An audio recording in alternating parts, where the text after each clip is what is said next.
ওই শুনছেন? আপনাদের কি বলতেছি, আপনাদের এই প্রিয় চ্যানেল থেকে আমি সাব্বির। আপনাদের এই প্রিয় চ্যানেলের এক একটা রহস্যময় মাফিয়া গল্পগুলো আপনাদের কাছে কেমন লাগে অবশ্যই কমেন্ট করে জানাবেন। আর হ্যাঁ, ভালো লাগলে চ্যানেলটাকে সাবস্ক্রাইব করে আমাদের পরিবারের একজন হয়ে পাশে থাকবেন। Thank you.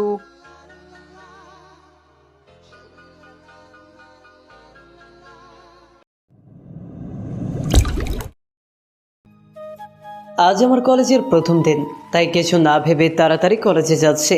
তেমন ভালো কাপড়ও নেই, যেটা আমার চোখে সবচেয়ে ভালো মনে হয় সেই কাপড়গুলো পরলাম। রিক্সা নিয়ে কলেজে নামলাম, তারপর 10 টাকা ভাড়া দিয়ে কলেজে ঢুকতে যাব। এই ছেলে, কোথায় যাচ্ছ? কোথায় যাচ্ছি মানে? দেখতেছেন তো কলেজে যাচ্ছে। কি কলেজে যাচ্ছ? যাও, এখানে কি করো? তাহলে সরেন, ভেতরে যাই। ভেতরে যাই মানে?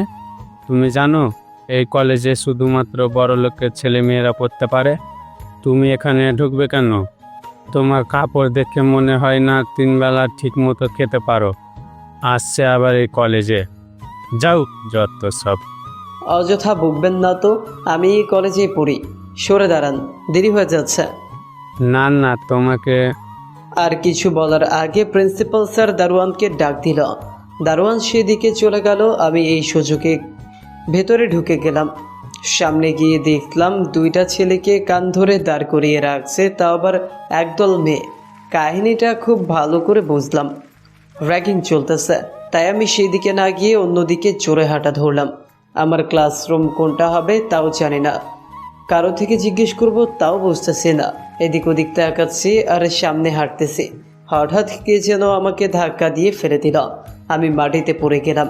মাটি থেকে উঠে দেখি একটা মেয়ে মাটিতে পড়ে আছে। চেহারাটা দেখা যাচ্ছে না।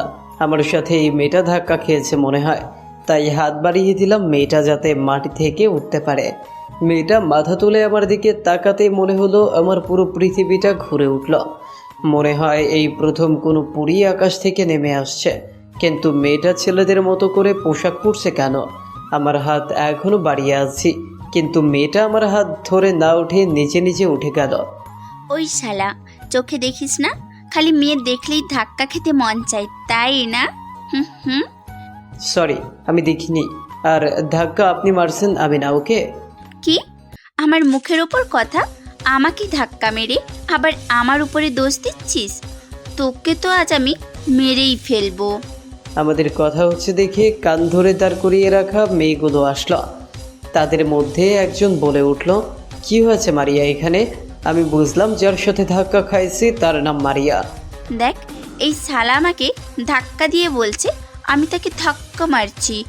এখন একে কি করব বল নিশা? তুই শুধু একবার বল, একে কি করব, বাকিটা আমি দেখব। দেখে তো মনে হয় কোনো বন থেকে উঠে আসছে। ফাক, থু। আমি মাথা নিচু করে দাঁড়িয়ে আছি। দেখ, শার্টটা কেমন, মনে হচ্ছে কোনো চায়ের দোকানের ছেলে পড়েছে। দেখেন, আপনারা যথারীতি আমাকে অপমান করছেন। তোর মুখে দেখছি অনেক বুলি ফুটেছে। এই মার, ভিখারির বাচ্চাকে মার না। মারিয়ার বলতে না বলতেই সবাই আমাকে মারতে লাগলো। এক পর্যায়ে তারা আমাকে মেরে রক্তাক্ত করে ফেললো। প্লিজ আমাকে ছেড়ে দিন, আমার ভুল হয়ে গেছে, আর কখনো ভুল হবে না, প্লিজ। তারপর তারা মার থামালো। তুই এই কলেজে কি করিস? আমি এই কলেজে ভর্তি হয়েছি। কি, এই কলেজে? জানি না কোথা থেকে কোন ভিখারি এই কলেজে পড়তে আসে। কোন ইয়ারে পড়িস? জি, 2য় ইয়ারে। মানে আমাদের সাথে? আমি হলাম এদের লিডার, মানে এই কলেজের বাবা। আমার সাথে লাগতে আসলে না তুই শেষ।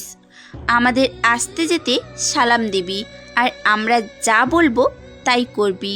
মনে থাকবে তো? জি, মনে থাকবে। যা এখন সামনে থেকে। আমি চলে আসলাম একটু সাইডে। আমি মার খাচ্ছিলাম আর সবাই দাঁড়িয়ে দেখছিল। কেউ কিছু বলেনি, আজ গরিব বলে এমনটা করলো। আমি একজনকে বললাম, ভাই 2য় বর্ষের ক্লাসরুম কোনটা? ছেলেটা বলল, তুমিও কি 2য় বর্ষে পড়ো? হুম। আমিও 2য় বর্ষে পড়ি। আমি শিকদার, তুমি? আমি রবিউল হাসান। তাহলে তো আমরা ফ্রেন্ডস। আমার মতো খ্যাতির সাথে ফ্রেন্ডশিপ? আরে বন্ধুত্ব ধনী গরিব দেখে হয় না, চলো ক্লাসে যাই। যদি আমরা ফ্রেন্ড, তাহলে তুমি করে বলা যাবে না, তুই করে বলতে হবে। ওকে, তুই করে বলবো, চল। তারপর আমি আর আমার ফ্রেন্ড শিকদার কলেজের রুমে ঢুকলাম। আমরা পেছনের দিকের একটা সিটে গিয়ে বসলাম। তখনই কেউ একজন আমাদের সামনে এসে বলল, হাই, আমি সাগর, এই ক্লাসে পড়ি। তোমাকে কখনো দেখলাম না, তুমি নতুন নাকি? আমি এই কলেজে নতুন, ট্রান্সফার হয়ে আসছে। হেই শিকদার, কেমন আছো? এই তো ভালো, তুমি? ভালো। তা তোমাকে দেখলাম মারিয়া আর তার গ্যাং মারতেছে। আমি জানি না তারা কেন এমন করলো আমার সাথে। দেখলাম মারিয়া ইচ্ছে করে তোমাকে ধাক্কা মারছে আর দোষ দিছে তোমার উপর। শেষে মারটা তোমাকে খেতে হলো। গরিব বলে এমন করলো? এসব চিন্তা করো না, শুধু মনে রেখো মারিয়া হলো তাদের গ্যাংয়ের লিডার। পুরো কলেজ তার কথা চলে, কেউ তার সাথে বাজি নিলে তাকে মারিয়া মেরে ফেলে। কি স্যাররা কিছু বলে না? না, কি বা বলবে, মারিয়া হলো সাকিব ভাইয়ের বোন, যে এই শহরের মাফিয়া। পুলিশও কিছু করতে পারে না। কি মাফিয়া? নাম করা মাফিয়া। ও, আমার কোনো ক্ষতি করবে না তো? মারিয়া কখন কি করে কেউ বোঝে না, তাই সাবধানে থাকা ভালো। ওকে। আচ্ছা, আমি কি তোমাদের ফ্রেন্ড হতে পারি? হ্যাঁ, হতে পারি। আমি তো খ্যাত, আমার সাথে ফ্রেন্ডশিপ করবে তুমি? আরে বন্ধুত্ব এসব চলে না, বন্ধুত্বই হয়। ওকে। তাহলে আজ থেকে আমরা 3জন ফ্রেন্ড। বাট তুই করে বলবো। ওকে। তারপর আমি সাগর শিকদার 3জন এক সিটে বসলাম। কিছুক্ষণ পর স্যার আসলো, সবাই দাঁড়ালাম। স্যার সবাইকে বসতে বলে আমাকে দাঁড় করালো। তোমার নাম কি? জি স্যার, রবিউল হাসান। বাসা কোথায়? দেখো তো, মনে হয় কোনো বস্তিতে। জি স্যার, পাশের বস্তিতে থাকে। তুমি এই কলেজে কিভাবে ভর্তি হলে? এটা বাংলাদেশের নাম্বার 1 কলেজ। তুমি কিভাবে ভর্তি হলে? জি স্যার, না মানে তখনই মারিয়া তার গ্যাং নিয়ে ক্লাসে আসলো। স্যারের অনুমতি ছাড়া ক্লাসে ঢুকে গেল আর সামনের সিটে গিয়ে বসলো। স্যার আমাকে বসতে বলল, আমিও আর কিছু না বলে বসে গেলাম। তারপর ক্লাসে মনোযোগ দিলাম। তখনই প্রিন্সিপাল স্যার আসলো। সবার ক্লাস কেমন চলতেছে? ভালো স্যার।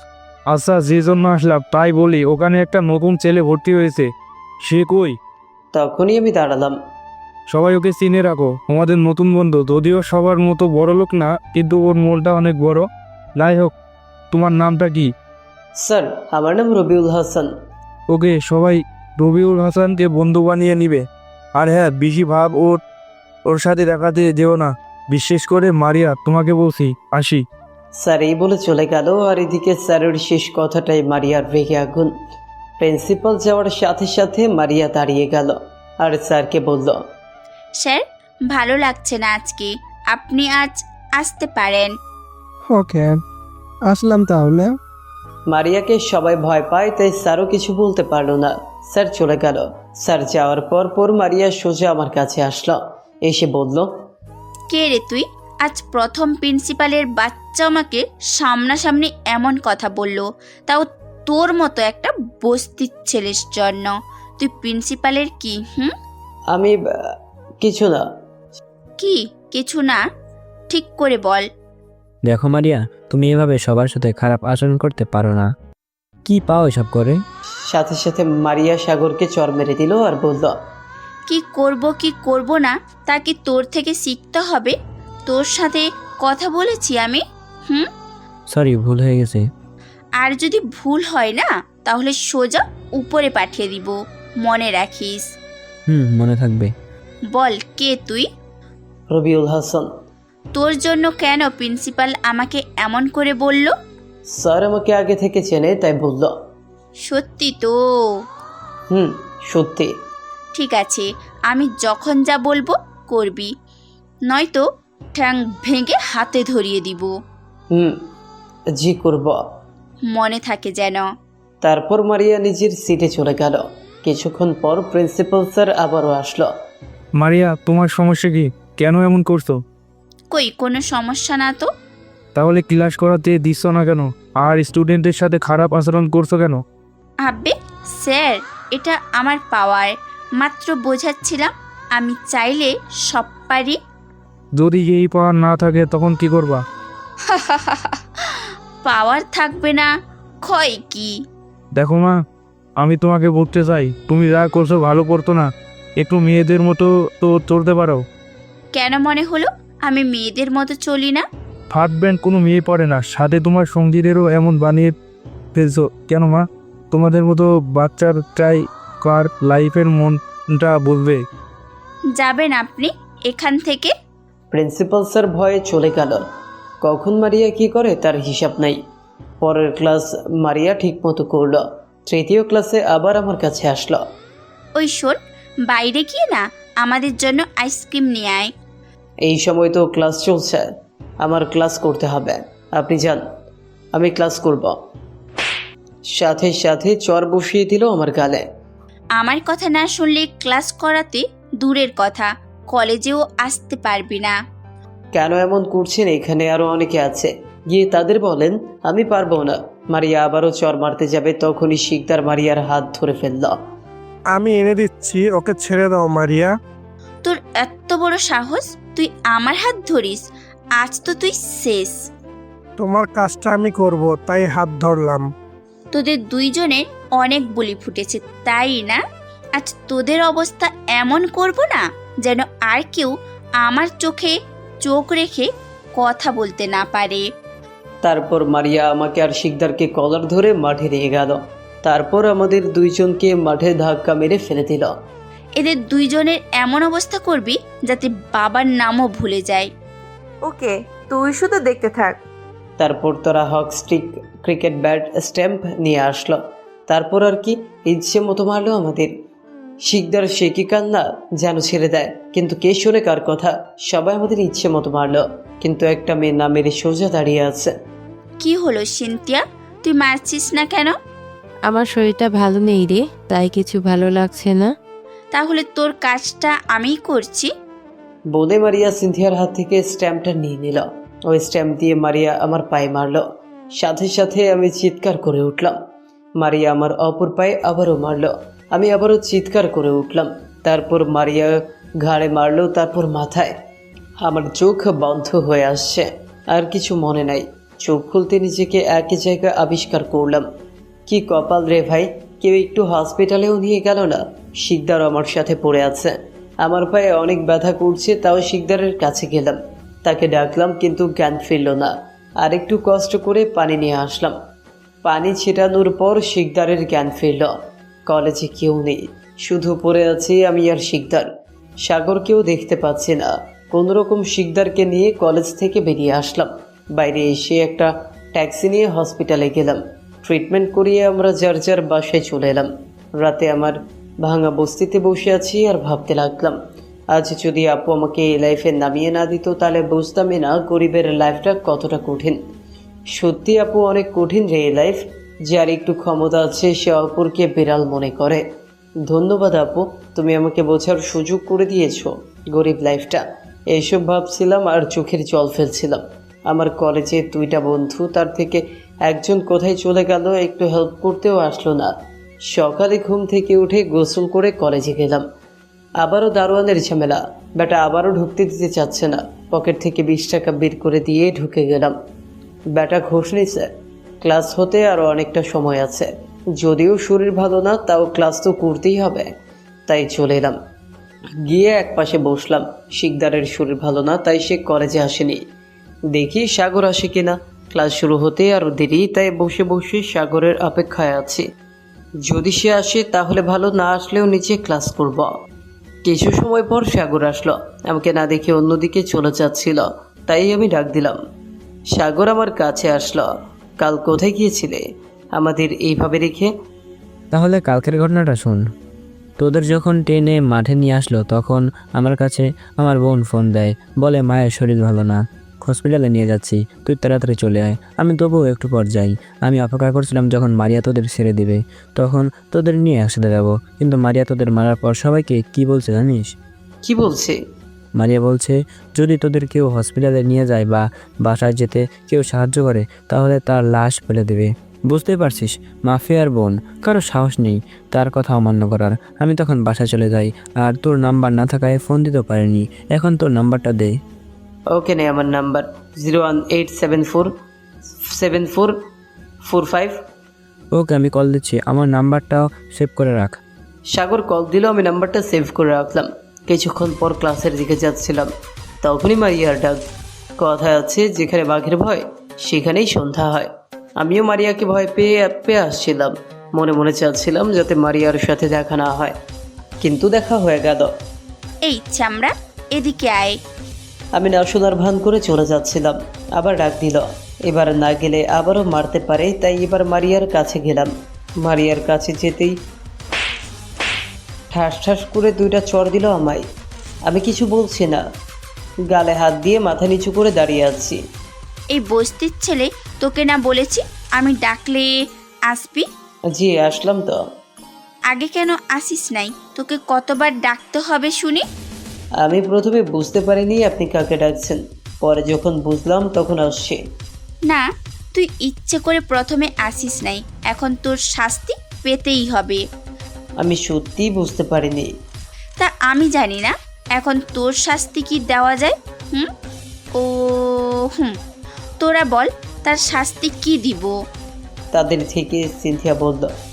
আজকে ছেড়ে দে, হয়তো ভুল করেছে। আবার আরেকজন বলে উঠল। না না, ছেড়ে দেওয়া যাবে না। যদি আমরা ছেড়ে দিই তাহলে কলেজের বাকি ছেলে মেয়ে মনে করবে আমরা দুর্বল। শাস্তি তো দিতেই হবে। কি শাস্তি দিবি তাই বল। পেয়েছি একটা। কি? এখন এই ক্ষেতটা আমাদের জন্য ফুচকা নিয়ে আসবে। কিন্তু এখন তোর ক্লাস, দেখ মারিয়া, ওকে ক্লাসগুলো করতে দে, পরে না হয় শাস্তি দিবি। আমি না বুঝলাম না, আমার হয়ে ওর সাফাই কেন গাচ্ছিস? তেমন কিছু না। ওকে, ওই যা এবার ফুসকা নিয়ে আয়। আমি মাথা নিচু করে দাঁড়িয়ে আছি। এই সময় আমার ক্লাস করার কথা, কিন্তু এরা যা শুরু করছে জানি না এভাবে বস্তির ছেলে সেজে কতদিন থাকতে পারি। কি হলো, কথা কানে যায় না? যা গিয়ে ফুচকা নিয়ে আয়। এখানে তো ফুচকা আসে না। যদি ফুচকা আনতে চাই তাহলে বাজার যেতে হবে, আর বাজারে গেলে আমার ক্লাস করা হবে না। এত কিছু জানি না, গিয়ে এখন ফুচকা নিয়ে আসবি, ব্যাস। আমার কাছে টাকা নাই। যদিও টাকা আছে, মিথ্যা বললাম। যদি আমাকে ছেড়ে দেয়। অবশ্য সাগর দূর থেকে এইসব দেখছে।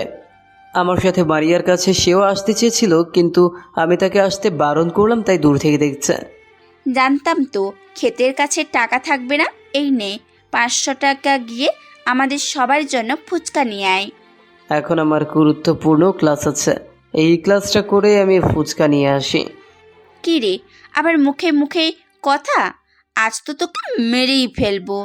না না, আমাকে মারবেন না, আমি যাচ্ছি ফুচকা আনতে। গুড, তাড়াতাড়ি নিয়ে আসবি।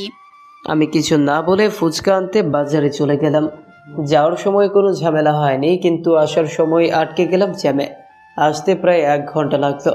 জ্যামের মধ্যে কেউ একজন আমাকে খেয়াল করছে, যেটা আমার অজানা। সে আবার আমাকে ফলো করতে করতে আমার কলেজেও এসে গেছে, যেটা ছিল আমার অগোচরে। আমি কলেজে ফুচকা নিয়ে ঢুকতে যাব, আবারও দারোয়ান বেটা আটকালো। এমনিতেই দেরি হয়ে গেছে, তার উপর এই বেটার অত্যাচার মাথা গেল গরম হয়ে। দিলাম জায়গা মতো একটা কিক, বেটা মাগো বলে বসে পড়ল। আমি তাড়াতাড়ি মারিয়ার কাছে গেলাম। তাদের একটাই কাজ, সারাদিন ছেলেদের বিরক্ত করা। মারিয়া আর তার দল এক পাশে বসে আছে। আমি ওখানে গিয়ে তাদের ফুচকা দিলাম। তোকে কখন পাঠাইছি আর আসলি এখন? আমি তো দেরি করতে চাইনি, জ্যামে পড়ে গেছিলাম, তাই দেরি হয়ে গেল। মিথ্যে বলবি না একদম আমার সাথে। সত্যি বলছি আমি। আর আসতে দারোয়ান আমাকে ঢুকতে দিচ্ছিল না, তাই আর একটু বেশি দেরি হলো। কি, তুই বলিসনি তুই আমার কাজে গেছিস? বলছি তো, সে আরও আপনার নাম বলায় আমাকে ঝাড়ি দিচ্ছে। যদিও তেমনটা হয়নি, দারোয়ান বেটা বারবার আমার সাথে ঝামেলা করে, তার হাত থেকে বাঁচতে এই কথা বললাম।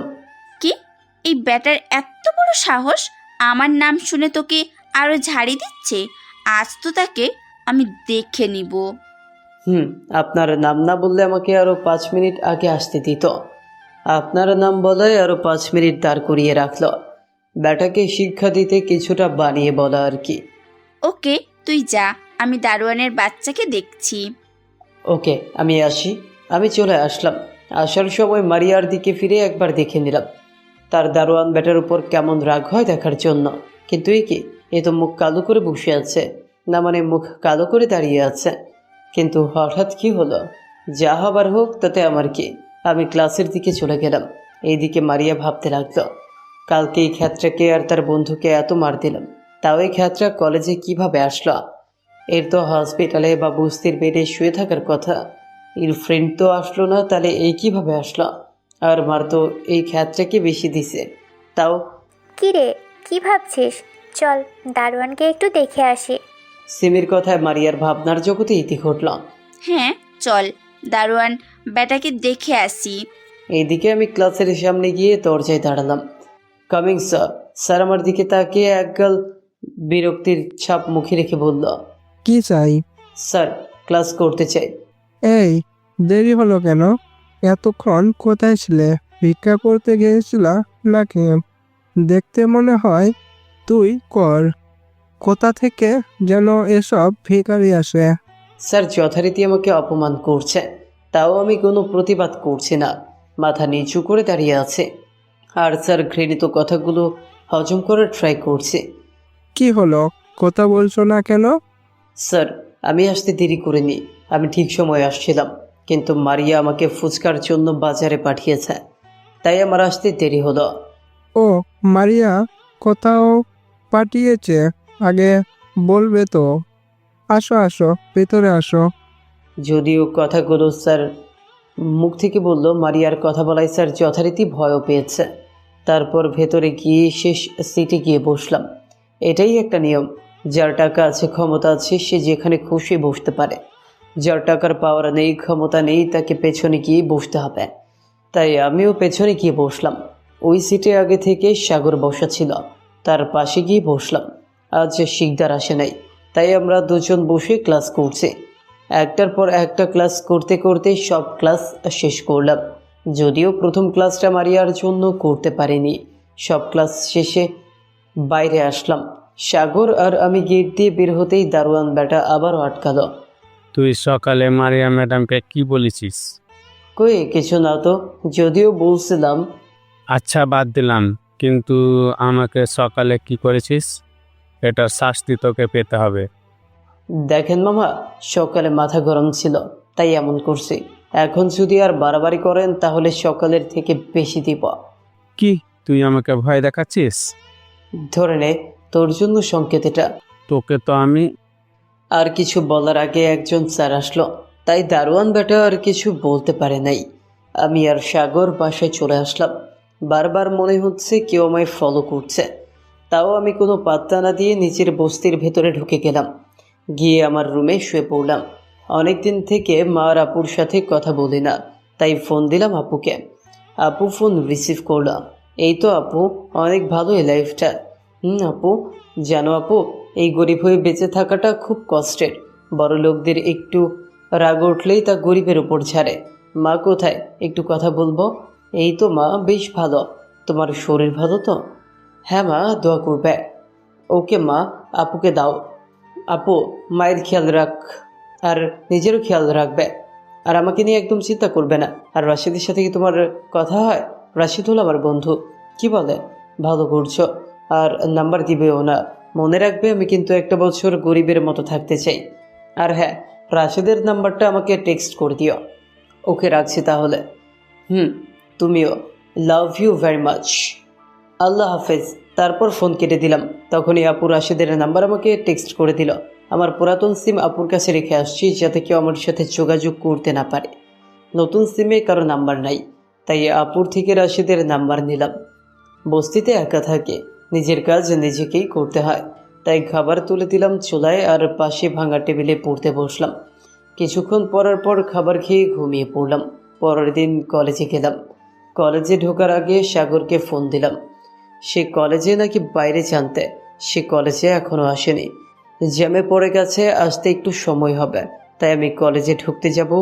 তখন কি ভাবছেন, দারোয়ান আটকেছে? আরে না, দারোয়ান বেটা আমার দিকে তাকিয়ে আছে, কিছু বলছে না। আমিও কিছু না বলে ঢুকে গেলাম, কিন্তু দারোয়ানের পথ না আটকানোতে আমার খটকা লাগলো। 7-5 না ভেবে আমি ক্লাসের দিকে রওনা দিলাম। তখনই সিনথিয়া ডাক দিল। আমি সিনথিয়ার কাছে গেলাম। জি বলেন, কি করতে হবে? আমাকে দিয়ে কিছু করানোর জন্য তারা আমাকে ডাকে, আর কোনো কারণ ছাড়া না। কিন্তু এখানে মারিয়া বা বাকিরা কোথায়? সিনথিয়া একা কেন? না, কিছু করতে ডাকিনি, শুধু আপনাকে একটু হুঁশিয়ার করতে চাই। আমি সিনথিয়ার কথা শুনে অবাক হলাম। যে মেয়েগুলো তুই ছাড়া কখনো কথা বলেনি আজ সেই মেয়েদের একজন আপনি করে বলছে, কারণ কি? আপনি কি হুঁশিয়ার করতে চান? আর আমাকে তুই না বলে আপনি কেন বলছেন? আমি তো খেয়েতে বস্তির ছেলে, ভিকারের মতো দেখতে। এসব আমাকে কেন বলছেন? এসব কি আমি আপনাকে কখনো বলছি? না, তা বলেননি, কিন্তু বলতে কতক্ষণ? যাই হোক, কি বলবেন বলেন। আপনি মারিয়ার থেকে একটু দূরে থাকবেন। আসলে আমি তার ফ্রেন্ড ঠিকই, কিন্তু সেটা নামে মাত্র।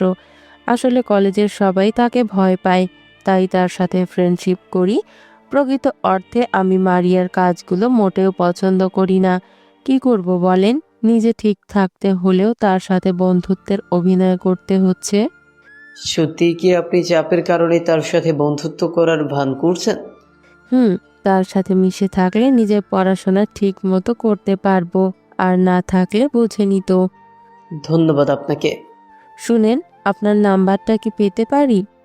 আমার নাম্বার নিয়ে কি করবেন? যতটুকু পারি মারিয়ার থেকে আপনাকে দূরে রাখার চেষ্টা করব। তার দরকার নেই, ধন্যবাদ। কিন্তু আমার দরকার। ঠিক বুঝলাম না, আপনার দরকার মানে? আমরা তো একই ক্লাসে পড়ি, বলতে গেলে আমরা ফ্রেন্ড, তাই ফ্রেন্ডের নাম্বার রাখা উচিত। ওকে নিন, 018। ধন্যবাদ। ঠিক আছে, এখন আমি আসি। আমি চলে আসলাম ক্লাসরুমে। আজকে মারিয়াকে দেখিনি, তার দলের একজন ছাড়া অন্য কাউকেও দেখিনি। তাদের কথা একপাশে রেখে ক্লাস করতে লাগলাম। স্যার, আমার 10 মিনিট পর সাগর আসলো। তারপর দুইজন ক্লাস করতে লাগলাম। দুইটা ক্লাস শেষ করে তৃতীয় ক্লাসে প্রিন্সিপাল স্যার আসলো। সবার ক্লাস কেমন লাগছে আজ? ভালো স্যার। ভালো হওয়ারই কথা। আজকে তো একদম ক্লাসে নেই। কলেজের পরিবেশটাও আজ অনেক ভালো আছে। সবাই মনোযোগ দিয়ে ক্লাস করো তাহলে। বুঝলাম প্রিন্সিপাল স্যার কার কথা বলছে। মারিয়ার কথা বলছে স্যার। কি মিরে ভাই, এই মেয়ে না থাকলে কলেজের ছাত্রছাত্রী থেকে শিক্ষক পর্যন্ত সবাই ভালো থাকে। যাক, ভালোই হলো, না এসে অন্তত একটা দিন ঠিকমতো ক্লাস করতে পারবো। আমি আস্তে করে সাগরকে বললাম, শিকদারের নাম্বার তার কাছে থাকলে আমাকে নাম্বারটা দিতে। আমার কাছে শিকদারের নাম্বার নেই। সাগর আমাকে শিকদারের নাম্বার দিল। ক্লাস শেষ করে সাগরকে বললাম, চল শিকদারকে দেখে আসি। তুই বাসা চিনিস? না, আমি তো বাসা চিনি না। ওকে ফোন দিয়ে জেনে নিচ্ছি তার বাসা কোথায়। তারপর শিকদারকে ফোন দিলাম। প্রথমে রিং বাজলো, কিন্তু ধরেনি। আবারও ফোন দিলাম, তখন ধরল। কে বলছেন? আমি শিকদার বলছি। তাহলে আমি কে? তুই হয়তো কে হতে পারিস বলতে? দেখেন ভাই, আমি বুঝছি আপনি আমাকে চিনেন। আমি অসুস্থ, ফান করার মুডে নেই এখন, রাখলাম। ফোন কেটে দিতে যাবে তার আগেই আমি নিজের পরিচয়, মানে রবিউল হাসান, তার কলেজ বন্ধু, দিলাম। আরে তুই কি মনে করে? আসলে আমার কাছে তোর নাম্বার ছিল না, তাই ফোন দিতে পারিনি। এখন সাগরের থেকে নিয়ে তোকে ফোন দিলাম। আচ্ছা, আমরা তোর সাথে দেখা করতে চাই, তাও তোর বাসায়। বল তো তোর বাসাটা কোথায়? আসলে আমরা চিনতেছি না।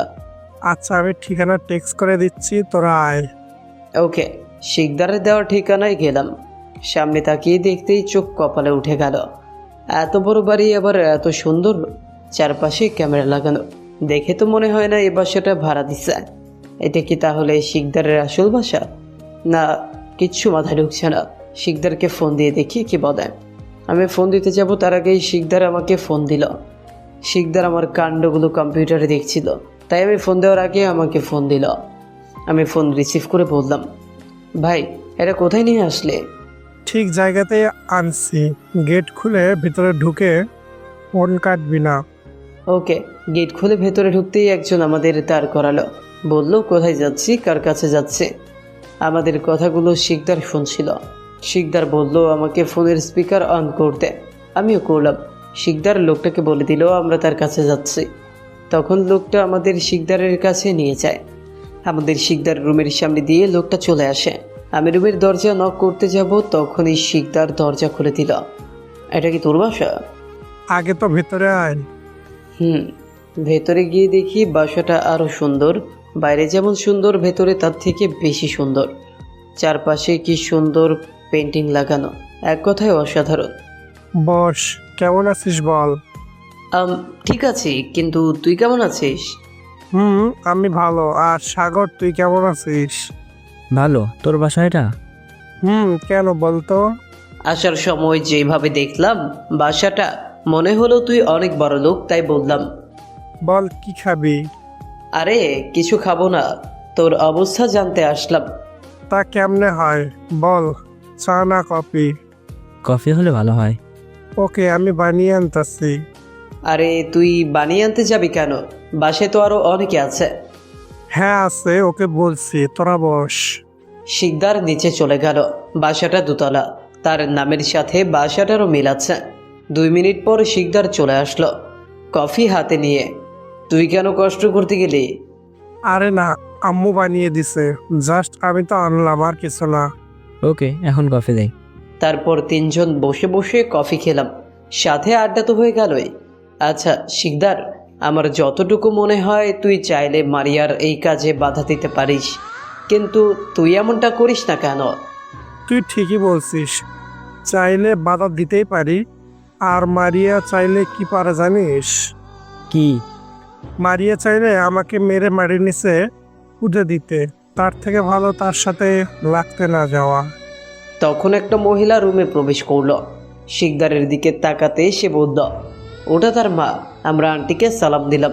আন্টি সালামের জবাব দিল। আন্টি কেমন আছে জানতে চায়, বলল 1 মাস ছেলে ভালো না থাকলে কি মা ভালো থাকে? আন্টি শিকদারের কথা বলল যে আমরা ঠিকই বুঝছি। তারপর আন্টি চলে গেল।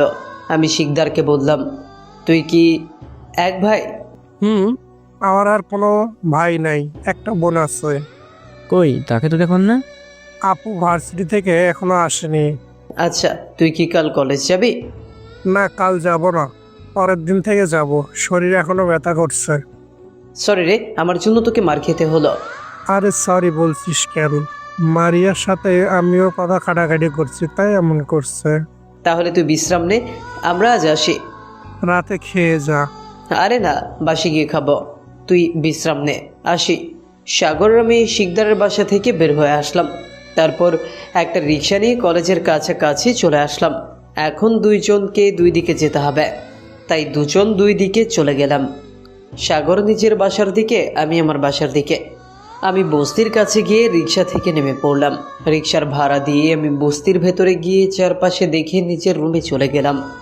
রুমে ঢুকে দাঁড়াতেই কেউ একজন আমাকে ফোন দিল। ফোন বের করে দেখলাম নাম্বারটা পরিচিত না, তাই রিসিভ করিনি। কিছুক্ষণ পর আবারও ফোন দিল, এবার রিসিভ করলাম। আসসালামু আলাইকুম, কে বলছেন? ওয়ালাইকুম আসসালাম, আমি সিনথিয়া বলছি। সিনথিয়া? ও হ্যাঁ, মনে পড়ছে। বলেন কেন ফোন দিয়েছেন? এমনি ফোন দিলাম আপনি কেমন আছেন জানার জন্য। আলহামদুলিল্লাহ ভালো, আপনি? ভালো। কি করেন? মাত্র বাসায় আসলাম। ওকে, রাখছি তাহলে। আমি কিছু না বলে ফোন কেটে দিলাম। কত সুন্দর ছিল লাইফটা। গরিবের লাইফটা বুঝতে গিয়ে আজ বুঝছি কতটা কঠিন এদের লাইফ। টাকা আছে তো সবাই ভালোবাসবে, টাকা নাই তো সবাই অপমানিত করবে। কি লাইফ! একা মানুষ বস্তিতে থাকে। নিজের খাবার রান্না করলাম, সাথে কিছুক্ষণ পড়লাম, রাতে শুয়ে পড়লাম। ভাই মাফ করে দিন আমাকে, আমি কিছু করিনি। যা করেছি ওই ওসি, আমি কিছু করিনি ভাই। ওসির কথা মতো তুই গুলি করছিলি আবিরকে, বল এটাও কি মিথ্যা? না ভাই, ওসি আমাকে বলছিল আবির ভাইকে গুলি করতে, কিন্তু আমি জানতাম আমি আবির ভাইকে গুলি করলে আপনি আমাকে ছাড়বেন না, তাই আমি গুলি করতে এসেও গুলি করিনি ভাই। তাহলে বল গুলি কে করেছে? আমি গুলি করেছি বস, এখন তোকেও গুলি করব। বিশ্বাসঘাতক! আমার খেয়ে আমার পরে আমাকে গুলি করলে? সরি ভাই, এই দুনিয়ায় বিশ্বাসের কিছু নেই। যে যাকে মেরে রাজত্ব করতে পারে সেই রাজা। তোকে আমি আপন ভাইয়ের মতো ভালোবাসতাম, আর তুই আমাকে তার প্রতিদান এইভাবে দিবি ভাবিনি। ভাই মাফ করবেন, এই দুনিয়ার ভালোবাসা বলতে কিছু নেই। টাকা আছে তো ভালোবাসার দরকার নেই, ক্ষমতা আছে তো এই শহরে রাজত্ব করা যায়। তোরাই তো রাজত্ব করিস, আমি তো কখনো তোদের বাধা দিইনি, কারণ তোরা ছিলি আমার লোক। সরি ভাই, আপনাকে মেরেই ফেলবো। যখন একটা কথা বলি, আমি আপনার লোক নয়, আমি সুলতানের লোক। কি? তুই ওই দেশদ্রোহীর সাথে হাত মিলিয়েছিস? না ভাই, আমি তার দলের লোক ছিলাম। আপনার কাছে আসতে সে আমাকে বলেছে, আর আপনাকে শেষ করে আপনার রাজত্ব আমাকে করতে বলেছে। দেখ সুলতান, এই দেশে সহ বিভিন্ন দেশের গোয়েন্দা সংস্থার শীর্ষ তালিকায় রয়েছে। যে কোনো সময় যে কেউ তাকে ফায়ার করে দিতে পারে। তখন কিন্তু আমিই থাকবো তোর পাশে। সরি ভাই, আমি রাজত্ব করলে আন্ডারওয়ার্ল্ড আমার কথা চলবে, এটা এখন আপনার কথা চলে। তুই বেইমানি করছিস আমার সাথে? হ্যাঁ ভাই, এই দুনিয়ায় ইমানদারির দাম কেউ দেয় না। ভালো থাকবেন ভাই। শুট। বেইমান। আমার ঘুম ভেঙে গেল। বুঝলাম আবারও স্বপ্ন দেখলাম। পাশে ঘড়িতে তাকিয়ে দেখি 4টা বাজে। এই সময় এমন স্বপ্ন দেখা তেমন কোনো ব্যাপার না। এই স্বপ্ন আমি আগেও দেখেছি। অতীত নিয়ে চিন্তা করতে করতে আবার ঘুমিয়ে পড়লাম। যখন ঘুম ভাঙে তখন ঘড়ির কাঁটা অনেকটা দূর বেঁচে গেছে, প্রায় 9টা 20। আর সকালের খাওয়া হলো না। তাড়াতাড়ি চলে গেলাম কলেজে। দারোয়ান বেটা আজকেও আটকায়নি। ওই দিনের কিক দেওয়াতে বেটা লাইনে চলে আসছে। ভেতরে ঢুকে গেলাম। কলেজে যেতে অনেকটা দেরি হয়ে গেছে, তাই তাড়াতাড়ি ক্লাস করতে রুমের দিকে যেতে লাগলাম। রুমের কাছাকাছি যেতেই খেলাম ধাক্কা কারোর সাথে। চোখ খুলে যা দেখলাম অনেকটা ভয় পেলাম, কারণ আমি ধাক্কা খাইছি ডাইনি মারিয়ার সাথে। মারিয়া মাটি থেকে উঠে আর কিছু না বলে আমার কলার ধরে মাঠের মাঝখানে নিয়ে গেল। আমিও কিছু বলছি না, কী বা বলবো। বললেও মার খেতে হবে, না বললেও খেতে হবে। তার থেকে বরং কথা না বলে থাকি, হয়তো 2টা কম মারবে। মারিয়া আমাকে মারতে লাগলো আর বলতে লাগলো, ছোট লোকের বাচ্চা, মেয়ে দেখলেই ধাক্কা খেতে ইচ্ছে করে। তোকে আজ এমন মার দিব যাতে আর কোনো দিন আমার কোনো মেয়ের দিকে তাকাতে না পারিস। এই বলে আমাকে মারতে শুরু করলো। হঠাৎ কেউ একজন আমার সামনে আসলো, যাকে দেখে আমি অবাক। ওইখানে কেন? সে আর কেউ না, সে একজন মাফিয়া, যার নামে চলে সাকিবের মতো শতখানিক মাফিয়া। আমাকে মারতে দেখে সে যখন সামনে আসতে যাবে তখন আমি ইশারা করলাম যাতে সামনে না আসে। মারিয়া আর তার দল আমাকে ইচ্ছে মতো মারল। যদিও সবাই মারলো, কিন্তু সিনথিয়া ঠায় দাঁড়িয়ে থাকলো। মারিয়া আমাকে মারছে আর বলছে, এই খ্যাতের বাচ্চাকে কেউ যদি হসপিটালে নিয়ে যাস তাকে জিন্দা কবর দিব। মারিয়া ইচ্ছে মতো আমাকে মারল, মেরে সে চলে গেল। আমি প্রায় অজ্ঞান হওয়ার মতো মারল। যদিও এসবে আমার কিচ্ছু হবে না, পুরো শরীরে ঘাম রক্ত এক হয়ে গেছে। মারিয়া চলে যেতেই সাগর আমার কাছে আসলো। যদিও সাগর এই সময় ক্লাস করার কথা, কিন্তু আমাকে মারছে দেখে সে বেরিয়ে আসলো। সাগর আমাকে ধরে বসালো, পানি দিল। পানি খেয়ে হসপিটালের দিকে রওনা দিলাম। সাগর আমার সাথেই আছে। আমরা যখন হসপিটালে যাওয়ার জন্য বের হতে যাব, কলেজ থেকে মারিয়া এসে সামনে দাঁড়ালো আর সাগরকে চর বসিয়ে দিল। সাগর কিছু বলছে না। আমাকে মারায় আমি মারিয়াকে কিছু বলিনি, কিন্তু সাগরকে যখন মারলো তখন নিজেকে আর ধরে রাখতে পারিনি। আমিও মারিয়াকে দিলাম কষে 2 চর, যা দেখে সবাই অবাক হয়ে আমার দিকে তাকিয়ে আছে। যদিও সিনথিয়ার চেহারা দেখে বোঝা যাচ্ছে মারিয়াকে মারায় সে খুশি হয়েছে। মারিয়াকে মারায় মারিয়া আমার কলার ধরে ফেলল। আবার যখন আমাকে মারতে যাবে তখন আমি আরও একটা চর বসিয়ে দিলাম। তোর এত বড় সাহস, তুই আমার গায়ে হাত তুললি? জানিস আমি কে? কে তুই? যদিও আগে আপনি করে বলতাম, বারবার যখন মারিয়া আমাদের উপর অত্যাচার করছে তখন আমি আর আপনি করে না বলে সোজা তুই করে বললাম। তুই আমাকে তুই তুকারি করে বলছিস? তোকে তুই বলতেও ঘৃণা হচ্ছে। ছি, কতটা খারাপ হলে মানুষ পশুর মতো আচরণ করতে পারে তা তোকে না দেখলে বুঝতামই না। আমি জানতাম তোর ক্ষমতা আছে বলেই একটু ঝামেলা করিস, কিন্তু এখন তো আমার ধারণা পাল্টে গেল। আসলে তুই কেমন জানিস, যখন কোনো দুর্বল মানুষ তোর সামনে আসবে তখন তুই তাকে পশুর মতো মনে করিস। সরি, মনে করিস শুধু তাই নয়, তুই পশুর মতো আচরণও করিস। কেন রে, তোকে কি তোর মা বাপ কিছু শেখায়নি গরিবের সাথে কিভাবে আচরণ করতে হয়? পারলে একদিন গরিব হয়ে দেখ, এই গরিবের লাইফ কতটা কঠিন হারে হারে টের পাবি। ঘৃণা করি তোর মতো মেয়েকে, আর সাথে তোর সাথে যারা চলাচল করে। কি পেয়েছিস তোরা? একটু ক্ষমতা আছে তার মানে তোরা মানুষকে পশু বানিয়ে রাখবে? কাল যদি তোর ক্ষমতা না থাকে তাহলে তোকে এই গরিবরা তোর মতো ব্যবহার করবে না, কারণ তারা মানুষকে সম্মান করতে জানে। আচ্ছা ধরে নে আজ তোর ক্ষমতা নেই, তোর সাথে যারা এখন চলছে তারা কি আর তোর সাথে থাকবে? কখনোই না। তোর ক্ষমতা আছে বলে আজ এরা তোর সাথে আছে। হয়তো তোর ভয়, নয়তো তোর ক্ষমতাকে নিজের স্বার্থে ব্যবহার করতে। কাল সাধারণ মানুষ হয়ে দেখ, দেখবি আজ যারা তোর সঙ্গী তারা আর তোর সাথে থাকবে না। ঘৃণা লাগে তোর মতো মেয়েদের। চাইলে তুই পুরো কলেজে ঘুরে দেখ, 95% ছাত্রছাত্রী তুই না থাকলে কলেজে খুশি থাকে। কেন জানিস? তারা তোকে ঘৃণা করে। তারা হয়তো বলতে পারে না ভয়, পারলে একবার গরিব হয়ে দেখ, দেখবি এই লাইফটা কতটা কঠিন।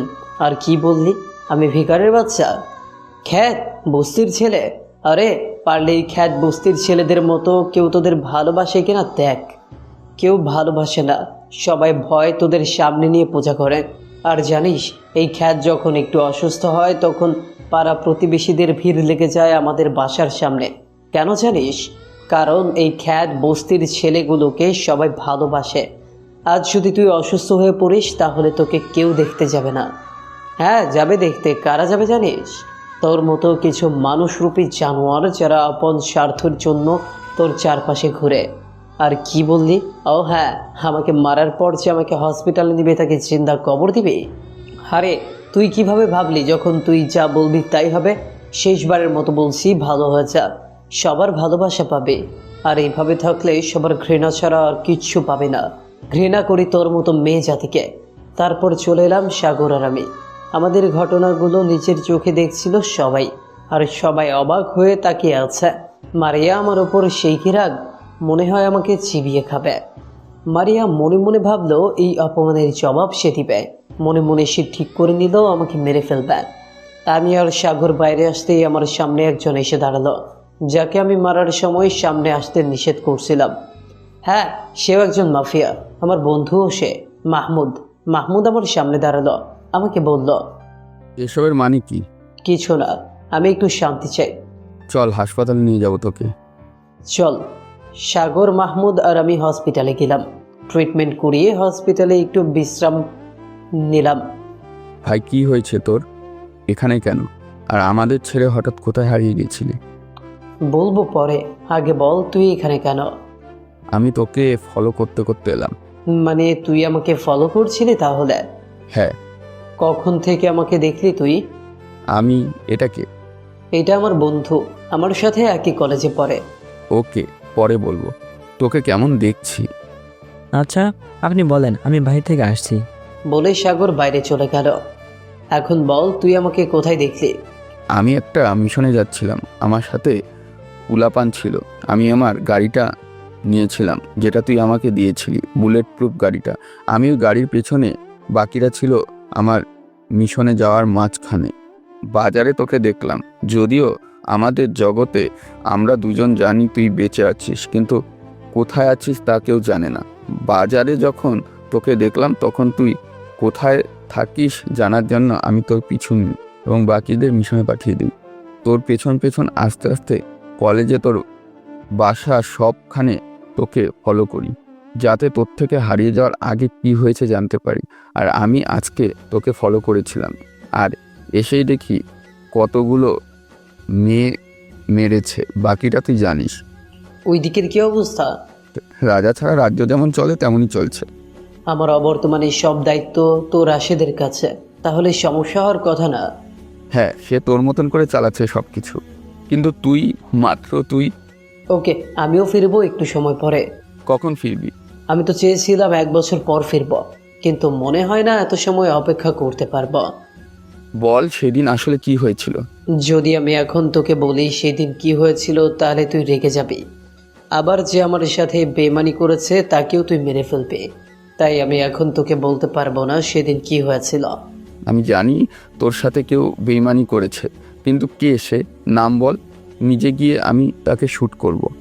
না, তোর কিছু করতে হবে না, যা করার আমি করব। তাহলে বল কে সে যে বেইমানি করেছে? আগে আমাকে কথা দে তুই তাকে কিচ্ছু করবি না। ওকে, কথা দিলাম তোকে আমি কিছু করব না। ওকে, তাহলে শোন, আমি সেদিন রাতে সবাইকে ডেকেছিলাম, আর আবিরকে যে গুলি করেছে তাকেও ধরে নিয়ে আসছিলাম। যখন আমি জোর দিয়ে জিজ্ঞেস করলাম আবিরকে কে শ্যুট করছে জানার জন্য, তখন পেছন থেকে সাকিব আমাকে গুলি ধরে বলল, আমি গুলি করেছি বস, কোন তোকেও গুলি করব। বিশ্বাসঘাতক, আমার খেয়ে আমার পরে আমাকে গুলি ধরলে? সরি ভাই, এই দুনিয়ায় বিশ্বাসের কিছু নেই। যে যাকে মেরে রাজত্ব করতে পারে সেই রাজা।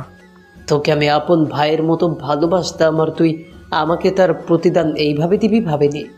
ভাই মাফ করবেন, এই দুনিয়ায় ভালোবাসা বলতে কিছু নেই। টাকা আছে তো ভালোবাসার দরকার নেই, ক্ষমতা আছে তো এই শহরে রাজত্ব করা যায়। তোরাই তো রাজত্ব করিস, আমি তো কখনো তোদের বাধা দিইনি, কারণ তোরা ছিলে আমার লোক। সরি ভাই, আপনাকে মেরেই ফেলবো। যখন একটা কথা বলি, আমি আপনার লোক নই, আমি সুলতানের লোক। কি তুই দেশদ্রোহীর সাথে হাত মিলিয়েছিস? না ভাই, আমি তার দলের লোক ছিলাম। আপনার কাছে আসতে সে আমাকে বলেছে, আর আপনাকে শেষ করে আপনার রাজত্ব আমাকে করতে বলেছে।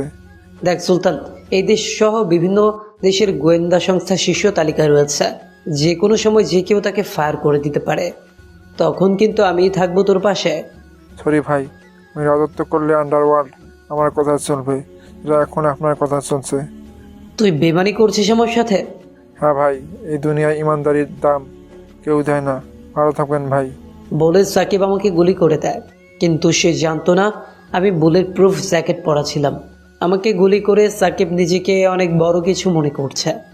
আমাকে গুলি করার পর আমি একটা গেম চাললাম, আমি মরার মতো করে পড়ে থাকলাম। সাকিব মনে করলো আমি মারা গেছি। সাকিব ফুর্তি করতে করতে আস্তানা থেকে বাইরে চলে গেল। আমি একইভাবে পড়ে থাকলাম। সাকিবের সাথে সবাই চলে গেল, কিন্তু ওখানে রাশেদ আসলো। তারা যাওয়ার পরে রাশেদ আমাকে পড়ে থাকতে দেখে আমার কাছে এসে মাটিতে বসে পড়ল। যখন কান্না করতে যাবে, আমি তাকে ফিস ফিস করে বললাম আমি ঠিক আছি, এখন আমাকে এখান থেকে বের হতে হবে যাতে কেউ বুঝতে না পারে। আমি বুলেট প্রুফ জ্যাকেট পরেছিলাম, তাই আমার কিচ্ছু হয়নি। তারপর আমাকে রাশেদ বের করে নিয়ে আসে। আমাকে বাসায় দিয়ে যখন রাশেদ চলে আসবে, তখন আমি তাকে বলি সবাইকে যেন বলে আমি মারা গেছি, কিন্তু কিভাবে তা কেউ জানে না এটা বলতে। আর রাশেদ সবাইকে ওটাই বলে। তারপর আমার বাসার লোক রাশেদ আর তুই সাথে পাঠকরা জানে আমি বেঁচে আছি। তারপর আমি একটা চাল চালি যাতে ওসি আর সুলতানকে আমি ধরতে পারি। আমি চাইলে ওসিকে মেরে ফেলতে পারি, কিন্তু সমস্যা হবে ওসিকে মারলে সুলতান দেশে আসবে না। সেই জন্য আমি আর ফিরে যাইনি আস্তানায়। আমি ছদ্মবেশ নিয়ে চলে আসি এখানে। যেদিন সুলতান দেশে আসবে সেদিন ব্যাক হবে, আর কে আসবে সেদিন হবে সুলতানের শেষ দিন। এত কিছু হয়ে গেল, আমাকে একটুও জানালি না। এখন তো জানলে, আর মনে রাখবে কে আমি সেটা যাতে কেউ না জানে। কে জানাবে না? গুড, তুই তোর কাজ নীরবে করে যা, বাকিটা আমি দেখব। আর আমাকে ফলো কম করবি। যতটুকু জানলাম সাকিব এখন এই শহরে আছে। 3 জনকে একসাথে মাটি চাপা দিব। ওকে, তুই যেমন বলবি। আমার এখনো বিশ্বাস হচ্ছে না মাফিয়া কিং আর কে সাকিব মেরে ফেলতে চেয়েছে। বাদ দে, সাগর আসছে। এতক্ষণ সাগর বাইরে ছিল। সাগর আসছে দেখে আমি এসব কথা বন্ধ করতে বললাম। যদি সাগর আমাদের কথা বুঝতে পারে তাহলে সে ভয় পাবে, নয়তো আমাদের পরিচয় পাবলিশ হয়ে যাবে। সাগর আমার কাছে এসে পাশে বসলো, আমাকে বলল, এখন কি করবি? এই মেয়ে তো যা ইচ্ছা তাই করতেছে। কি করব? ক্ষমতা আছে তাই করছে, আর আজকে আমি যা দিলাম মনে হয় না আর এমনটা করবে আমার সাথে। এই মেয়েটা কিন্তু এত সহজে অপমান মেনে নিবে না। সেটা না হয় পরে দেখা যাবে, এইসব নিয়ে তুই চিন্তা করিস না। যদি তোর কোনো ক্ষতি করে? ওর ক্ষতি করতে গেলে ওই মেয়েকে আবার জন্ম নিতে হবে। আরে বাদ দে, তোদের পরিচয় করিয়ে দিই। মাহমুদ, এই হচ্ছে সাগর, আর সাগর এই হচ্ছে মাহমুদ। হ্যালো। হ্যালো। তাহলে তুমি রবিউলের সাথে পড়ো? হ্যাঁ, আর আপনি? আমি আপাতত পড়াশোনা স্টপ রাখছি, তবে রবিউলের সাথে পড়ি। তাহলে তো আমরা ফ্রেন্ডস। মাহমুদ বলল, হ্যাঁ শিওর, যে আমার কলিজার বন্ধু ফ্রেন্ড, সে আমারও ফ্রেন্ড, তাহলে তো হাত মিলাতেই হয়। হাত মিলানোর পর আরও কিছু সময় আমরা হসপিটালে কাটালাম। সাগর কথা বলতে বলতে হসপিটালের জানলার পাশে দাঁড়ালো। হঠাৎ সাগর দেখলো কতগুলো এক কালারের গাড়ি হসপিটালে ঢুকলো, আর সেখান থেকে একই পোশাক পরা শতখানেক ছেলে পেলে নেমে হসপিটালে ঢুকে গেল। সাগর এইসব দেখে ভয় পেয়ে আছে। এসে সাগর এইসব আমাদের বলল। সাগর অনেক ভয় পেয়ে আছে, মনে করছে এইসব পোলাপান মারিয়ার হলে আজ আমরা শেষ। দেখে মনে হচ্ছে এরা কোনো মাফিয়ার লোক। সবার হাতে রাশিয়ান অত্যাধুনিক অস্ত্র, যা দেখে সাগর বেহুশ হওয়ার অবস্থা। মাহমুদ জানলা দিয়ে দেখলো তারা কারা। তারপর মাহমুদ নিশ্চিন্তে আমার পাশে বসে পড়ল। মাহমুদের এইভাবে বসায় আমি বুঝে গেলাম লোকগুলো মাহমুদের। সাগরকে বললাম ভয় না পেতে। সে চুপ করে বসে আছে। আমরা 3 জন পাশাপাশি বসে আছি। নিচ থেকে পোলাপান আমাদের রুমের সামনে এসে দরজা টোকা দিল, যেটাতে সাগরের অবস্থা আরও খারাপ হয়ে উঠল। তারা দরজা ধাক্কা দেওয়ার সাথে সাথে আমি অপর দিকে ঘুরে শুয়ে পড়লাম যাতে কেউ আমার চেহারা না দেখে। যারা আসছে গান হাতে নিয়ে তারা আর কেউ নয়, তারা হচ্ছে মাহমুদের পোলাপান। তাদের অনেকে আবার আমাকে চেনে, তাই উল্টা দিকে ঘুরে শুয়ে থাকলাম। এদিকে পোলাপান দরজায় ধাক্কা দিতেই মাহমুদ গিয়ে দরজা খুলে দিল। তোমরা এখানে কেন? ভাই আপনি হসপিটালে কেন? আপনার কিছু হয়েছে? না, আমার কিচ্ছু হয়নি। আমার একটা বন্ধুকে একটা মেয়ে মেরেছে, তাকে নিয়ে হসপিটালে আসলাম। ভাই আপনার বন্ধুকে মারছে, তাও একটা মেয়ে? ভাই অ্যাড্রেস দিন, তুলে নিয়ে আসবো। দাঁড়া তোরা, দেখি সে কি বলে। আমার থেকে জানার জন্য মাহমুদ আমার কাছে আসলো। এসে বলল মারিয়াকে তুলে আনবে কিনা।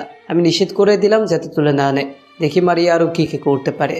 অবশ্য কথা বলার সময় আমি অপর দিকে ঘোরা অবস্থায় কথা বলছিলাম, যাতে রানা বা আর কেউ না দেখে। মাহমুদ রানার কাছে গিয়ে বলল তুলে আনতে হবে না, ওই ব্যাপারটা মাহমুদ নিজে দেখবে। ভাই আপনার আজকে একটা মিশন আছে। কি মিশন? ভাই আজকে সুলতানে কিছু লোকজন সমুদ্রপথে অস্ত্র আনবে। মন্দির সাথে কথা বলছিলাম, সে আমাদের বলল পুলিশের পক্ষে তাদের আটকানো সম্ভব না, তাই এই কাজটা আমি নিলাম। গুড। তোদের নীতি থেকে একটু এদিক ওদিক করবি না। মনে রাখবি, দেশের সেবা করাটা আমাদের মূল লক্ষ্য।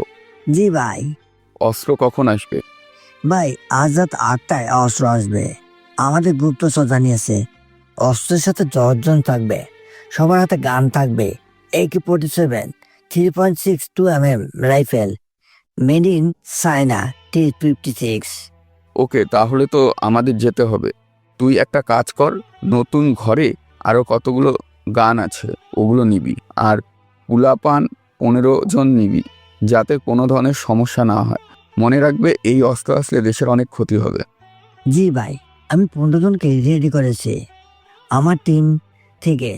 আপনি নিশ্চিন্তে থাকুন, জয় আমাদের শুধু হবেই হবে। তাই যেন হয়। ভাই কিছু মনে না করলে আপনার বন্ধুকে একটু দেখতে পারি? এখন দেখা যাবে না, কারণ সে অসুস্থ। আর সবচেয়ে বড় কথা, তোরা ওকে চিনিস। আমরা চিনি, তাহলে দেখতে পারি ভাই? না, তোরা এখন ওকে দেখলে তোদের হাতে 5টা লাশ পড়বে, আর সে চায় ওই লাশগুলো নিজে ফেলতে। কিছুই তো বুঝলাম না ভাই। বুঝিয়ে বলবো পরে। এখন বল, তোরা কিভাবে জানলি আমি হসপিটালে? ভাই এখানে আমাদের যে এজেন্ট 3 জন আছে তারা জানিয়েছে। আমি তো মনে করেছি আপনার কিছু হয়েছে, তাই টিম নিয়ে চলে আসলাম। ওকে, এখন তাহলে যা, আজ রাত 8টায় রেডি থাকিস, আমাদের একটু আগেই যেতে হবে। ওকে ভাই, আসি। রানাও তার দল হসপিটাল ছেড়ে চলে গেল। এইদিকে সাগরের প্যান্ট ভিজে যাওয়ার অবস্থা। সাগর মনে মনে বলছে, এ আমি কোথায় আসলাম? কে মাহমুদ আর কে রবিউল, যাদের কথা এতগুলো পোলাপান চলে? রানা চলে যাওয়ার পর মাহমুদ আমার কাছে আসলো। সাগরও পাশে বসা ছিল, যদিও রানা বা কেউ একটু ধমক দিলেই নিশ্চিত সাগরের প্যান্ট ভিজে যেত। এখন চুপচাপ বসে আছে। একটা ঝামেলা হয়ে গেছে। কে? সুলতান আবারও ঝামেলা করছে। যা করার কর, তবে শেষটা আমি করব। আমার কথার মানে মাহমুদ ঠিকই বুঝল। সাগরকে বললাম, চুপ হয়ে বসে আছিস কেন? সাগর ভয়ে আছে, এখনো বলল এমনি। চল বাসে চলেছে। এভাবে কেমন? এইসব কোনো সমস্যা না, চল যাই। যদিও মাহমুদ আসতে নিষেধ করছিল, কিন্তু হসপিটালে থাকতে ভালো লাগে না, তাই বেরিয়ে আসলাম হসপিটাল থেকে। বের হওয়ার সময় অবশ্য হসপিটালের সবাই আমাদের অন্যভাবে দেখছিল। সেদিকে পাত্তা না দিয়ে আমরা চলে আসলাম। হসপিটাল থেকে মাহমুদকে বিদায় করে দিলাম। আমি আর সাগর রিকশায় করে আসতে লাগলাম। সাগর আমাকে বলল, তুই কে? ঠিক বুঝলাম না, তুই জানিস আমি কে? না, আমরা যা জানি তুই তা না। তুই আসলে কে? আমি তোর বন্ধু, কোনো সন্দেহ আছে?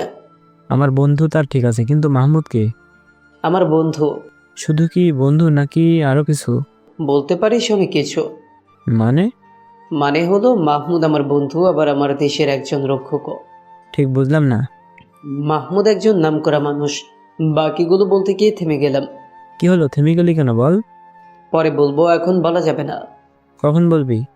কাল কলেজে গেলে বলবো। এখন বলতে সমস্যা কোথায়? বলছি তো, কাল বলবো। ওকে বলিস, রাগ করিস কেন? একটু চুপ থাক। আমরা দুইজন রিক্সা নিয়ে আসতে লাগলাম। এখনও ওই বাইকার আমাদের ফলো করছে। আমরা বাসার দিকে না গিয়ে অন্যদিকে রিক্সা যেতে বললাম, আর একটা বুদ্ধি আটলাম যাতে যারা আমাদের ফলো করছে তারা অন্যদিকে চলে যায়। আমরা রিক্সা করে একটা নির্জন রাস্তায় গেলাম। সাগর বলল, আমরা কোথায় যাচ্ছি? আমিও জানি না কোথায় যাচ্ছি, তবে রিক্সা থেকে নামলে ক্ষতি আছে। কেন, কি হয়েছে? কেউ আমাদের ফলো করছে, তারা আমাদের ফলো করা ছাড়লে আমরা নিচের জায়গায় যাব। কি, এখন কি হবে? ওয়েট, মাহমুদকে জানাচ্ছি। মাহমুদকে ফোন দিলাম, বাইকের নাম্বারটা বললাম। মাহমুদ রানাকে পাঠিয়েছে। কিছুক্ষণ পর রানা নিজের গাড়ি সহ আরও 2টা গাড়ি নিয়ে আসলো। রানা আমাকে যাতে না চেনে মাস্ক পরে নিলাম। রানা গিয়ে বাইকের সামনে দাঁড়ালো। বাইকার 2জন রানাকে দেখে পালাতে গেলে রানার পোলাপান তাদের ধরে ফেলে। আমি রিক্সা নিয়ে বাসায় চলে আসি, আর ওইদিকে রানা ওই 2জনকে ধরে গাড়িতে তুলে ফেলল। তারা কাকে ফলো করছে জানার জন্য রানা রাজধানায় নিয়ে গেল। মারধর করার পরে তারা বলল রবিউলকে ফলো করছে, এরা মারিয়ার লোক, মারিয়া এদের ফলো করতে বলছে। এই খবর রানা মাহমুদকে জানালো। রবিউলের কথা শুনে রানা অবাক। সবাই জানে রবিউল মারা গেছে, কিন্তু এরা যখন রানাকে রবিউলের কথা বলল তখন রানা রবিউলকে দেখতে চাইল।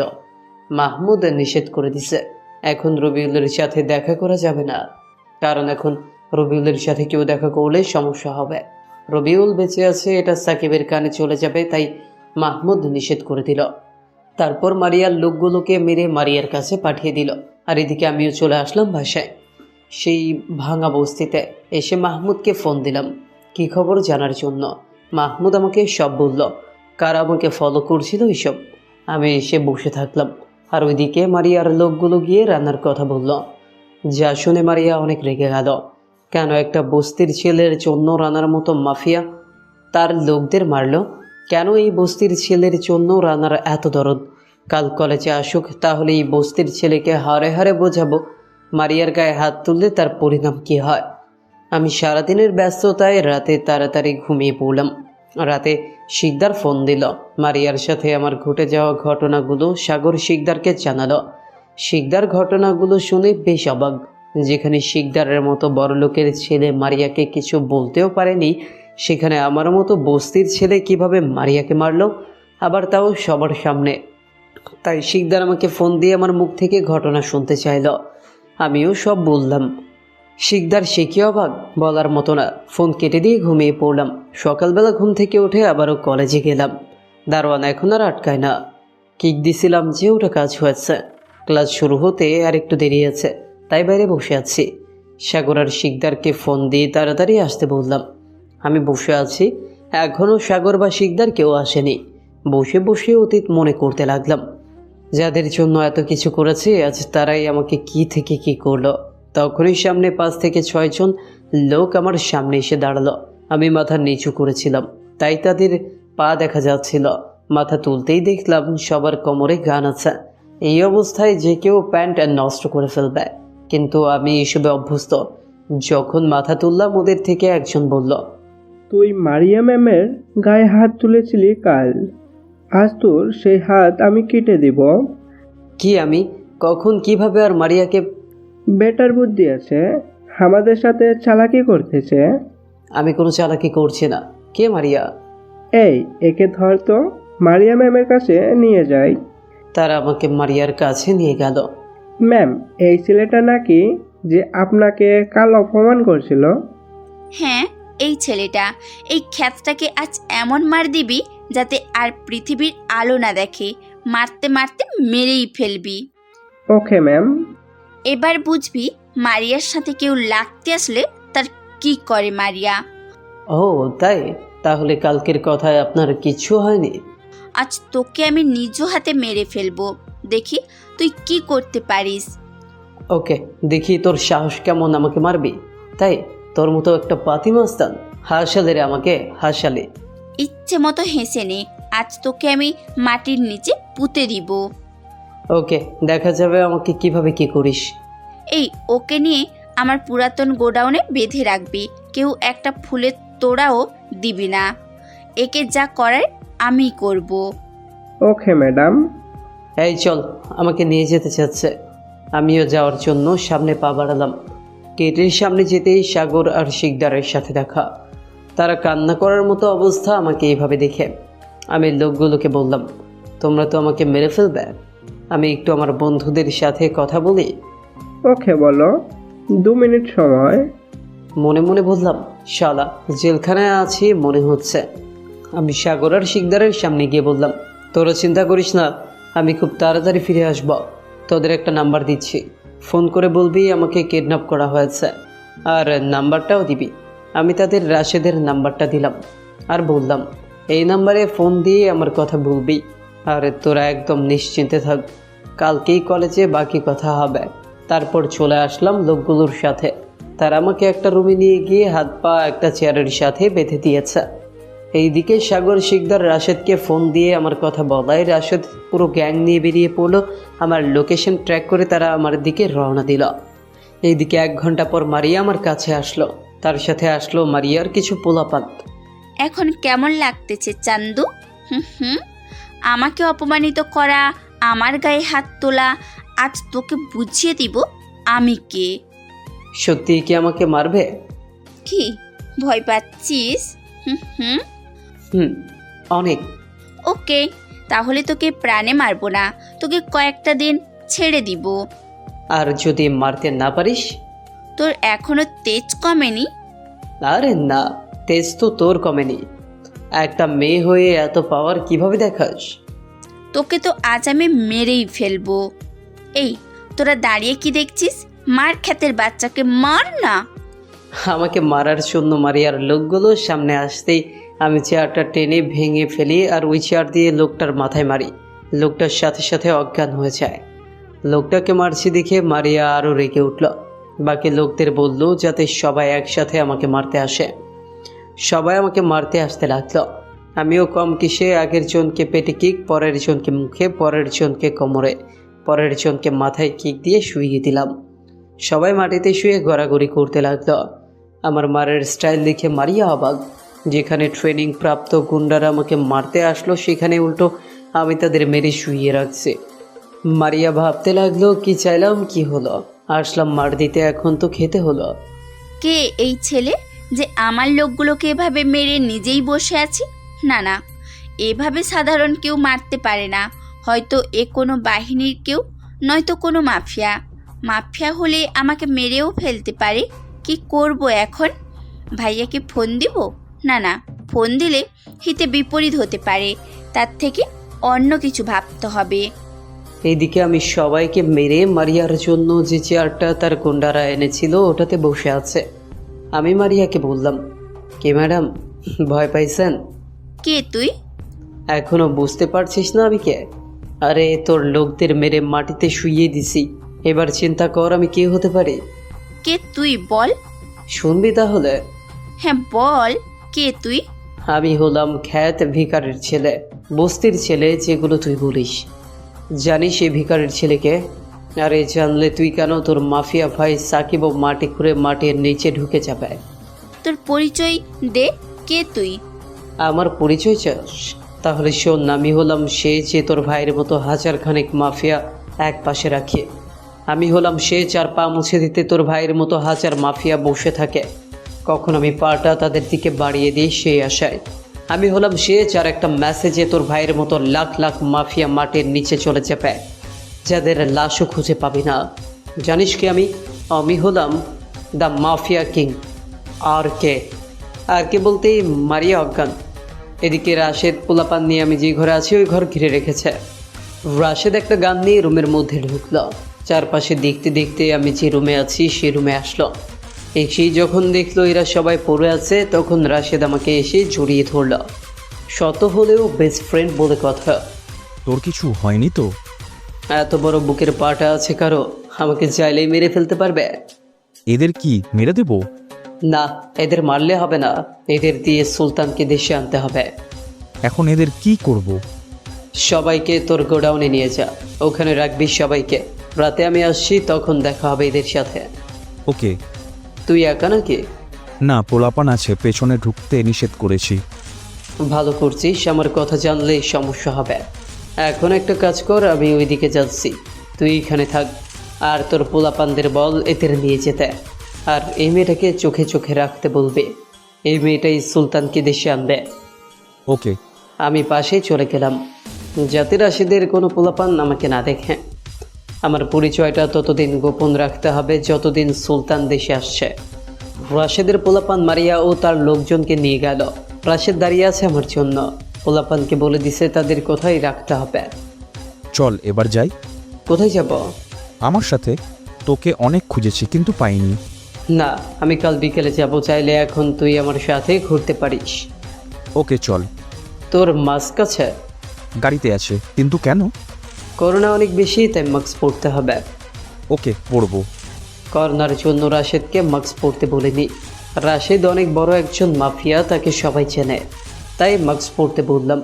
রাশেদ গাড়ি নিতে চাইলো, কিন্তু আমি গাড়ি নিতে দিলাম না। আমরা এখন কলেজে যাব, কারণ সাগর আর শিকদার কলেজে আছে। হয়তো আমার জন্য অনেক চিন্তাও করতেছে। গিয়ে তাদের একটা সারপ্রাইজ দিব। আমি আর রাশেদ রিক্সা নিয়ে কলেজে আসলাম। ভেতরে ঢুকতেই দারোয়ান আটকালো। দারোয়ান যাওয়ার সময় দেখছে মারিয়া আমাকে নিয়ে যাচ্ছে, তাই আটকালো। কি চাই? একটু আগে তো মারিয়া ম্যাডাম আপনাকে নিয়ে গেল, আর এভাবে ছেড়ে দিল? ও আমাকে ছাড়ে নাই, বরং আমি ওকে ছাড়ছি। কিছুই বুঝলাম না। বুঝতে হবে না। তারপর আমরা ভেতরে চলে এলাম। আমি সাগর আর শিকদারকে খুঁজতে লাগলাম। আমি জানি তারা ক্লাস করবে না আমার এই অবস্থা জেনে, তাই চারপাশে দেখতে লাগলাম। হঠাৎ আমার চোখ পড়ে মারিয়ার দলের দিকে।